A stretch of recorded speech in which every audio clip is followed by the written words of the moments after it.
ఈ అచీవ్మెంట్లకు మరి మెదక్ పార్లమెంట్ వాళ్ళు ఎందుకు ఓటేయాలి? మెదక్ పార్లమెంట్కు ప్రత్యేకంగా మీరు చేసింది ఏంటి? So Bharatiya Janata party MP అభ్యర్థి లేకపోయినప్పటికీ కూడా 4 దశాబ్దాల క్రితం ఎప్పుడో గెలిచినటువంటి నాయకులందరూ చెప్పిండ్రు మెదక్ ఒక రైలు ఇస్తామని. 1980 నుంచి there is a demand of train for Medak. 2022లో నరేంద్ర మోడీ గారు ప్రధానమంత్రి అయినాక 17 కిలోమీటర్ల రైల్వే లైన్ అక్కనపేట నుంచి మెదక్ దాకా వేసేందుకు 40 ఏళ్ళు పట్టింది భరతన్న. నరేంద్ర మోడీ గారు ప్రధానమంత్రి అయిన తర్వాత రైల్వే లైన్ స్టేషన్ కంప్లీట్ చేసి మెదక్లో ఒక రైల్వే స్టేషన్ కట్టించి కిషన్ రెడ్డి గారు వచ్చి ఆ రైల్వే లైన్ ఓపెన్ చేసిండ్రు. 2005లో కేంద్ర కేబినెట్ మంత్రిగా ఉండి కేసీఆర్ గారు అప్పటి యూనియన్ మినిస్టర్ లాలూ ప్రసాద్ యాదవ్తో చెప్పించినారు. ఏమని తూప్రాన్ దగ్గర ఉన్న మనోహరాబాద్ దగ్గరికి వెళ్ళి గజ్వేల్, సిద్దిపేట, సిరిసిల్ల మీదకి వెళ్ళి పెద్దపల్లి వరకు railway line Manoharabad Kothapalli railway లైన్కు 330 కోట్లు లాలూ ప్రసాద్ యాదవ్ గారు 2005 రైల్వే బడ్జెట్ ఉంటుండే అప్పుడు ప్రత్యేకమైన రైల్వే బడ్జెట్లో అనౌన్స్ చేసిరు. కానీ మళ్ళీ నరేంద్ర మోడీ గారు 2016లో ప్రధానమంత్రిగా గజ్వేల్కి వచ్చి శిలాఫలకం వేసి మొదలు పెడితే పని 2023లో గజ్వేల్లో రైల్వే స్టేషన్ అయింది, సిద్దిపేటలో రైల్వే స్టేషన్ అయింది, బాలానగర్ చౌరస్తా నుంచి నర్సాపూర్ మీదుగా మనోహరాబాద్ కొత్తపల్లి ఇంకా కాలేదు అన్న. మనోహరాబాద్ నుంచి స్టార్ట్ అయ్యే గజ్వేల్ వచ్చింది, మనోహరాబాద్ నుంచి గజ్వేల్, గజ్వేల్ నుంచి సిద్దిపేట వచ్చింది, ఇప్పుడు సిద్దిపేట దాటి ముందుకు పోతుందన్న. అంతా 4-5 ఇయర్స్లోనే చేసుకుంటూ పోతున్నాం కదా. 2 పెద్ద నేషనల్ హైవేస్ వచ్చినాయి మాకు, 765D అని బాలానగర్ నర్సాపూర్ నుంచి మెదక్ దాకా వచ్చింది. ఇవన్నీ మేము చేసామని హరీష్ రావు కొత్త ప్రభాకర్ రెడ్డి అంటారు అన్న. రైలు కొత్త ప్రభాకర్ రెడ్డి ఒక మాట చెప్పు, రైలు ఎవరేస్తారు? కొత్త కాస్ట్ షేరింగ్ రాష్ట్ర ప్రభుత్వం ఒప్పించామంటారు. కొత్త ప్రభాకర్. మరి అట్లయితే 2005లో కేసీఆర్ గారు కేంద్ర మంత్రిగా ఉన్నప్పుడు మంజూరైన రైల్వే లైను 2016 నరేంద్ర మోడీ గారు వచ్చేదాకా 11 ఏళ్ళు ఎందుకు ఒక ఇంచు మందికి ముందుకు పోలేదన్న. మరి అప్పుడు కేసీఆర్ గారు ఒకసారి ఎంపీ, అప్పుడు విజయశాంతి గారు ఒకసారి ఎంపీ, మరి ఎందుకు కాలేదన్న? అప్పుడు ఆ 11 ఏళ్ళు కూడా కావాలి కదా. మరి వీళ్ళు కొట్లాడి తెచ్చి ఉంటే రైళ్లు మేము ఇస్తే మేము కొట్లాడి తెచ్చినామంటారు, నేషనల్ హైవేలు మేము ఇస్తే మేము కొట్లాడి తెచ్చినామంటారు. గడ్కరీతో మాట్లాడి మేము తెచ్చామంటున్నారు. మరి అంతకంటే ముందు ఎందుకు రాలేదు? మేము మీలాగా మా పార్టీలకు వస్తేనే పైసలు ఇస్తామని మేము ఎక్కడ ఆపలేదు. ఏ పార్టీ వాళ్ళు ఉన్నా మేము అభివృద్ధి చెందాలనుకున్నాం, మెదక్లో అభివృద్ధి కార్యక్రమాలు జరగాలనుకున్నాం. మొన్న కదా నేను గెలిచిన తర్వాత 765DG మెదక్ నుంచి రామాయంపేట నుంచి దుబ్బాక నుంచి సిద్దిపేట నుంచి ఎల్కతుర్తి దాకా ఇంకొక నేషనల్ హైవే వచ్చింది కదా. నితిన్ గడ్కరీ గారే మంజూరు చేసిరు కదా. 1600 కోట్లతో నరేంద్ర మోడీ గారు కదా మొన్న శిలాఫలకం వేసింది. మరి మా పార్టీ ఎమ్మెల్యేలు లేరు, ఎంపీలు లేరని మేము పనులు ఆపలేదు కదా. ఇట్లా చెప్పుకుంటూ పోవాలంటే మెదక్ పార్లమెంట్కి సిద్దిపేట ఈ 765DG పోతే బిహెచ్ఎల్ చౌరస్తా అని మాకు మెదక్ ముఖ చిత్రం ఉంటుంది. దాదాపు 1000 కోట్లు పెట్టి ఇప్పుడు అక్కడ 6 లైన్ రోడ్ ఇస్తూ ఉన్నాం సంగారెడ్డి చౌరస్తా దాకా, అక్కడ ఉన్నటువంటి ట్రాఫిక్ని దృష్టిలో పెట్టుకొని. ఇటు పోతే మీకు సుచిత్ర దగ్గర నుంచి అక్కడ కాళ్ళకల్ అనేటువంటి ఒక విలేజ్ వస్తుంది మా మెదక్ జిల్లాలో, తూప్రాన్ మండలం. కాళ్ళకల్ వరకు దాకా ఇప్పుడు రోడ్ మళ్ళీ 6 లైన్ రోడ్ అవుతుంది, ఒక పెద్ద ఫ్లైఓవర్ అవుతా ఉంది ట్రాఫిక్ జామ్ దృష్టిలో పెట్టుకొని. అదొక 1000 కోట్లు పెట్టి ఇచ్చినారు. ఇవి మీరు తెచ్చుడైంది, మీరు కట్టినవి కాదు కదా. ఇవి మేము కదా, కేంద్ర ప్రభుత్వం కదా నిధులు ఇచ్చి చేస్తూ ఉంది. మంచి జరిగితే వాళ్ళు తెచ్చినామని చెప్పి ఇచ్చేసుకుంటారు, చెడు జరిగితే ఎట్లా? హార్టికల్చర్ యూనివర్సిటీ వచ్చింది, ములుగులో పెట్టుకున్నారు ముఖ్యమంత్రి గారి నియోజకవర్గంలో. ఇచ్చింది ఎవరు? కేంద్రం. పైసలు ఇచ్చింది ఎవరు? చట్టంలో ఉంది కదా, కాంగ్రెస్ విభజన చట్టంలో పెడితే ఇంప్లిమెంట్ చేశారు అన్న. చట్టంలో వచ్చినటువంటి హామీల గురించి మాట్లాడుకోవడం వేస్ట్ అన్నది, అది అరిగిపోయిన రికార్డు తప్ప ఇంకొకటి కాదు. కొత్తగా కాంగ్రెస్ మళ్ళీ ఏదో విభజన చట్టంలో ఉన్న హామీలను అమలు చేస్తాం, దాన్ని హామీ కింద ఎందుకు పెట్టినావు? చట్టం రాసింది నువ్వే కదా, దాన్నే చట్టం రూపంలో పెట్టాల్సింది. పోలవరంకి జాతీయ హోదా ఇస్తా అని రాసిన నువ్వు అదే రోజు డాక్టర్ బిఆర్ అంబేద్కర్ ప్రాణహిత చేవెళ్ల ప్రాజెక్టుకి ఇస్తా అని రాయాల్సింది, లేకపోతే పాలమూరు ఎత్తిపోతల పథకానికి ఇస్తా అని రాయాల్సింది.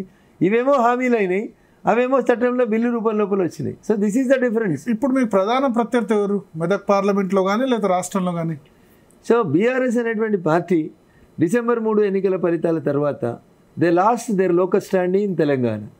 ఎందుకు బీఆర్ఎస్ కోటేయాలనేటువంటి ప్రశ్న తెలంగాణ సమాజం నుంచి వస్తుంది.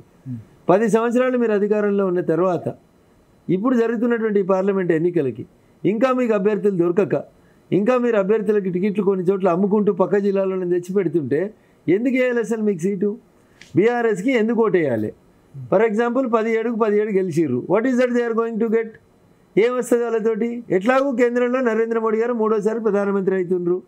రాష్ట్రంలో వాళ్ళు కొత్త ఏమి వినిపించారు? పోయిన 10 ఏళ్లలో పోయిన 10 సంవత్సరాల్లో మీరు పంపించిన ఎంపీలు వాళ్ళ వ్యాపార సామ్రాజ్యాన్ని విస్తరించుకోవడానికి ఉపయోగించుకున్నారు తప్ప ఏ ఎంపీ అన్నా 10 పైసలు పనిచేసింది చెప్పుండ్రి, 10 సార్లు వేసి పార్లమెంట్లో మాట్లాడింది చెప్పుండ్రి. ఏంది వాయిస్ ఆఫ్ తెలంగాణ? బీజేపీ కంటే టీఆర్ఎస్ ఎంపీలో వేసామంటారు అన్న. మాట్లాడడానికి ఏదైనా మాట్లాడతారు వాళ్ళు. కేసీఆర్ గారు అటెండెన్స్ ఎంతనో మీకు తెలుసు, అప్పుడు ఉన్నప్పుడు తెలంగాణ ఉద్యమం అప్పుడే అటెండెన్స్ లేని వాళ్ళు ఏం సాధించారు అంటున్నాను నేను. రామగుండం ఎరువుల ఫ్యాక్టరీ ఎవరు ఓపెన్ చేసిర్రు? నరేంద్ర మోడీ గారు స్వయంగా ఇది కావాలి ఈ దేశానికి అని చెప్పి వారు ఉత్పత్తి చేసేందుకని చెప్పి డబ్బులు ఇచ్చి చేయించినారు.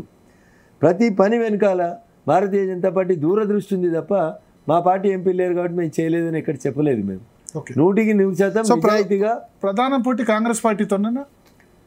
నేను ఏమంటున్నా, బీఆర్ఎస్కి ఎందుకు ఓటు వేయాలి?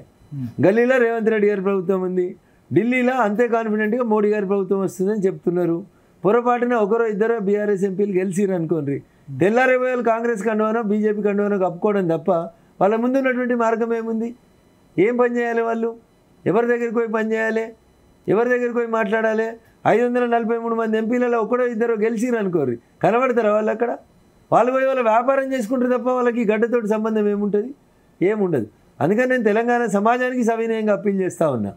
ఈ ఎన్నికలు దేశ భవిష్యత్తు నిర్ధారించేటువంటి ఎన్నికలు. అందుకని ఊరందరూ ఒక దిక్కు పోతా అంటే తెలంగాణ ఇంకొక దిక్కు పోవడం సమంజసంగా ఉండదు. అందుకని నరేంద్ర మోడీ గారి నాయకత్వాన్ని బలపరచండి, ఆశీర్వదించండి అనేది నేను తెలంగాణ సమాజానికి చేస్తున్న అప్పీల్. బీఆర్ఎస్ కోటేస్తే అది మూసీలో వేసినట్టు తప్ప ఇంకొకటి కాదు. మూసీలో వేసినట్టు ఎందుకు ఉపయోగపడుతుంది చెప్పు మీరు? మరి అసెంబ్లీ ఎన్నికల్లో కూడా బీజేపీని అట్లే అనుకోవచ్చు కదా ఇర్రెలవెంట్ అని. బీజేపీ ఇర్రెలవెంట్ ఎప్పుడు కాదు. బీజేపీ దేశవ్యాప్తంగా ప్రతి ఎన్నికలలో ప్రధానంగా బీఆర్ఎస్ కాంగ్రెస్ మధ్య ఉంది కాబట్టి బీజేపీ ఇక్కడ స్టేక్ లేదు, లోకల్ స్టాండ్ లేదని వాళ్ళంటే లేదు. అప్పుడు కూడా జరిగింది చెప్తా ఉన్నాం మేము. బీఆర్ఎస్ని ప్రజలు వద్దనుకున్నారు, ఆల్టర్నేట్గా భారతీయ జనతా పార్టీ ఎదిగి వచ్చింది. కానీ చివరి నిమిషంలో జరిగినటువంటి కొన్ని మీడియా స్పెక్యులేషన్స్ కానివ్వండి, ఇతర కారణాల వల్ల కానివ్వండి, we last the ground. BJP ఎప్పుడు ఏ రాష్ట్రంలో కూడా ఇర్రెలవెంట్ కాదు. ఎప్పటికైనా ఏ రాష్ట్రంలో అయినా బీజేపీ జరిగిన పరిణామాలకు ఎవరు కారణం? లాస్ట్ 6 months లో. సో దాంట్లో కర్ణుని కారణానికి 100 చావులు ఉంటాయి అన్నట్టు అన్న, కొన్ని అంతర్గతంగా చర్చించుకునేవి ఉంటాయి, కొన్ని బహిరంగంగా చర్చించుకునేవి ఉంటాయి. So I cannot discuss everything. Raghunandan రావుని ఎందుకు ఫ్లోర్ లీడర్ చేయలేదు లాస్ట్ 2-3 years? అంటే ఖాళీ ఉంది పోస్ట్. అయితే రాజా సింగ్ సస్పెండ్ అయిన తర్వాత కొన్నిసార్లు పార్టీ తీసుకునేటువంటి కొన్ని నిర్ణయాలు పార్టీ లార్జర్ ఇంట్రెస్ట్లో తీసుకునే నిర్ణయాలుగా గమనంలోకి తీసుకోవాలి. వ్యక్తుల వ్యక్తిగత ప్రయోజనాల కంటే పార్టీ ప్రయోజనం ఇంపార్టెంట్గా పనిచేసేటువంటి పార్టీ కార్యకర్తలు మేము. కాబట్టి కొన్ని సందర్భాల్లో చేసుంటే తేడా ఉండేది అనుకుంటున్నారా? రఘునందన్ రావు కనుక ఆ టైంలో ఫ్లోర్ లీడర్గా చేసుంటే కొంత రాష్ట్రంలో బీజేపీ స్థితి వేరుగా ఉండేది అనుకుంటారా? అంత ఎక్స్పోజర్ రావడానికి వ్యక్తిగా రఘునందన్ రావుకు ఉపయోగపడుతుంది. అసెంబ్లీ నడిచినప్పుడు ఫ్లోర్ లీడర్గా ఉంటే మాట్లాడడానికి, పార్టీని రిప్రజెంట్ చేయడానికి కొంతవరకు ఉపయోగపడేది. No doubt floor leader is floor leader, ఉపయోగపడేది, దాంట్లో ఏం డౌట్ లేదు. పార్టీ కూడా ఉపయోగపడేది 100%. రఘునందన్ రావు మాట్లాడిందంటే పార్టీ గురించే కదా. రఘునందన్ రావు ఇండివిజువల్ కోసం మాట్లాడాడు కదా.